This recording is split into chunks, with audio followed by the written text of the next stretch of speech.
Yemaya, également appelée reine de la mer, occupe une place importante dans la mythologie yoruba et dans les religions afro-brésiliennes telles que le candomblé, l'umbanda et certaines traditions batuques.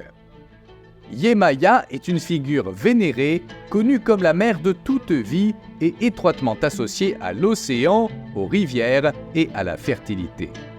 Elle est souvent représentée sous la forme d'une sirène ou d'une superbe femme aux cheveux flottants, vêtue d'habits bleus et blancs.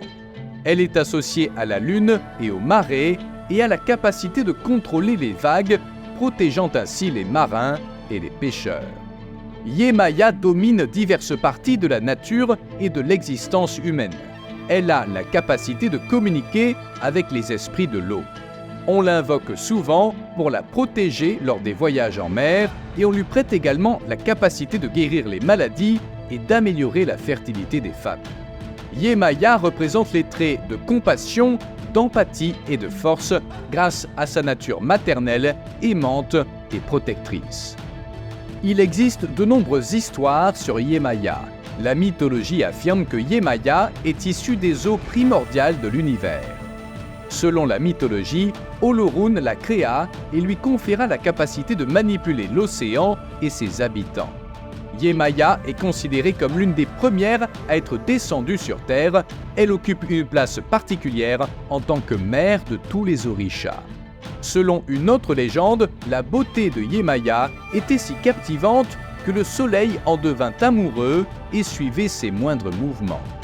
La chaleur intense provoqua l'évaporation des eaux, ce qui mit Yemaya en colère. Elle décida de l'affronter et utilisa ses pouvoirs pour créer un tsunami qui emporta le soleil.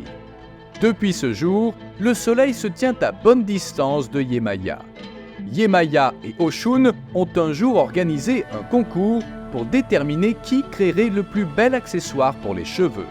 Oshun utilisa des matériaux précieux tels que de l'or, des bijoux et d'autres objets nobles, tandis que Yemaya ne se servit que d'algues et de coquillages. En voyant la création de Yemaya, les juges furent très impressionnés par sa beauté et la déclarèrent gagnante. La rencontre entre Oshun et Yemaya représente la convergence des eaux de la rivière, incarnée par Oshun, et de l'océan, personnifié par Yemaya. La commémoration du jour de Yemaya revêt une grande importance dans la culture afro-brésilienne, en particulier dans les villes de Salvador, Bahia et Rio de Janeiro. La célébration, qui a lieu le 2 février, attire une grande foule de personnes qui viennent offrir des cadeaux à la reine de la mer. Des bateaux miniatures transportant des offrandes sont jetés à la mer en guise de geste symbolique de présentation de cadeaux à Yemaya.